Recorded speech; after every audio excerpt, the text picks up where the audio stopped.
అతి తక్కువ వడ్డీ రేట్లకే పొందండి Punjab national bank home loans, car loans. Zero processing fee, zero documentation charges. వెంటనే మీ బ్రాంచ్ ని సంప్రదించండి.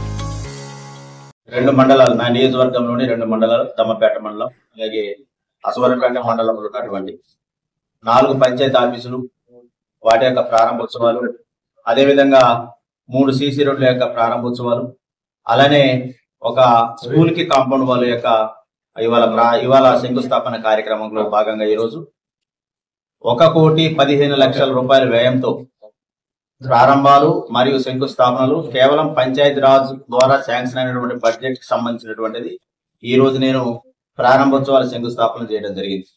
చాలా సంతోషదాయకం. నేను ఎమ్మెల్యే అయిన తర్వాత ఇంత గొప్ప అద్భుతమైన కార్యక్రమాలు నియోజకవర్గంలో చేయడంతో పాటుగా ఈ రోజు పంచాయతీరాజ్ శాఖ ఉన్నటువంటి బడ్జెట్ అలాట్మెంట్ ప్రకారంగా ఈ రోజు ఆయా గ్రామాలలో ఉన్నటువంటి అనేక సమస్యలు తెలుసుకుంటాం. ఏదైతే అటు మందికొండ వెళ్ళిన తర్వాత వాళ్ళ యొక్క సమస్యలు విన్నవించారు, అక్కడ కూడా మనం ఒక బీటీ రోడ్డుని శాంక్షన్ చేసినాం. అదే విధంగా నారవానగూడెం కాలనీ వెళ్ళాం, అక్కడ కూడా వారు మాకు చాలా ఇళ్ళకి ఇబ్బంది అయితే అంటే అప్పటికప్పుడు అధికారులతో సమస్యల పరిష్కారం చూపగలిగినాం. అదే విధంగా నారవరగూడెం అక్కడ ఉన్నటువంటి పాఠశాలలో కూడా పర్యవేక్షించడం జరిగింది. అక్కడ కూడా సమస్యల్ని అక్కడ కూడా వెంటనే అక్కడ కూడా హామీ ఇచ్చాను, శాంక్షన్ చేయడం జరిగింది. అదే విధంగా హల్లిగూడెం ప్రాంతంలో వెళ్ళిన తర్వాత పంచాయతీ ఆఫీస్ ప్రారంభోత్సవం సందర్భంగా వారు కూడా మాకు రోడ్డు కావాలని అడిగారు. అక్కడ 5 లక్షల రూపాయలతో కూడా వారు ఒక రోడ్డు అడిగారు, అక్కడ కూడా శాంక్షన్ ఇవ్వడం జరిగింది. ఇది కూడా కొద్ది రోజుల్లోనే, అతి 3-4 రోజుల్లోనే మళ్ళీ నేను శంకుస్థాపన చేయడం జరుగుతా ఉంది.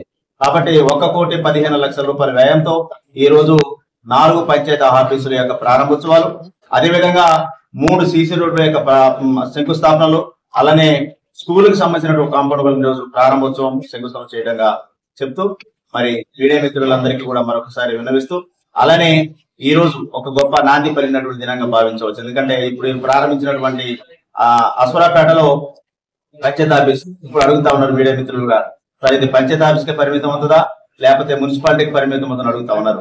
ఇది మున్సిపాలిటీ అనే జీవో కూడా జారీ కావడం జరిగింది. అతి కొద్ది రోజుల్లోనే దానికి కావాల్సిన సర్క్యులర్ కూడా రాబోతా ఉంది. మున్సిపాలిటీగా అశ్వరాపేట, అదేవిధంగా గుర్రాల చెరువు, అలానే పేరాయగూడెం 3 పంచాయతీలను కలుపుతూ మరి మున్సిపాలిటీగా ప్రకటన చేయడం జరిగింది. దీని తరఫున ఈ మూడు ఏదైతే ఆ ప్రతిపాదనలో భాగంగా శాంక్షన్ కాబట్టినటువంటి 3 గ్రామ పంచాయతీల నుండి ప్రభుత్వానికి నా తరఫున ప్రత్యేకంగా ధన్యవాదాలు తెలియజేస్తా ఉన్నాను. మరిన్ని వీడియోస్ కోసం ఛానల్ ని సబ్స్క్రైబ్ చేయండి. లేటెస్ట్ అప్డేట్స్ కోసం వాట్సాప్ ఛానల్ ని ఫాలో అవ్వండి. ఆ లింక్ డిస్క్రిప్షన్ లో ఉంది.